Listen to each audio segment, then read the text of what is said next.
Hozir shamollash sezoni virus boshlanishi bilan bolalarimizga berishimiz kerak bo'lgan eng muhim 4 ta mahsulot bilan tanishtiraman.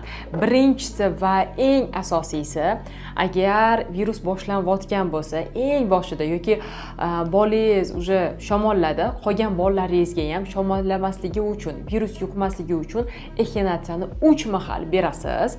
Bu ayniqsa tomo va nafas yo'llaridagi shamollashlarni ketkazadi, immunitetni ko'taradi va virusni tez yengib olishiga, antibiotiksiz ham chiqib ketishiga eng samarali yordam beradi.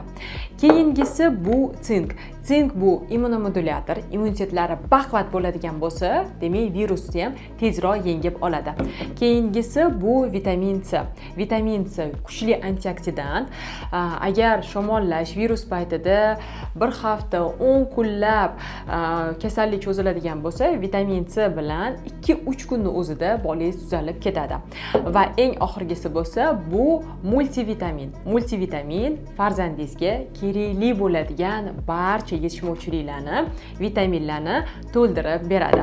Mana shu aytib o'tgan 4 ta mahsulotni bolalaringizda shamollash endigina boshlanayotgan paytda berishni boshlang. Xudo xolasa farzandingiz antibiotiksiz tez tuzalib ketadi. Hozir vitaminlar juda ham ko'p. Eng asosiysi sifatli va ishlaydigan vitaminlarni topish. Shaxsan o'zim hamma bolalarimga ChildLife'dan vitaminlarni olaman va sizga ham aynan shu ChildLife mahsulotlarini tavsiya qilaman. Bu videoni bo'lsa, yosh bolasi bor yaqinlaringizga yuborib qo'ying.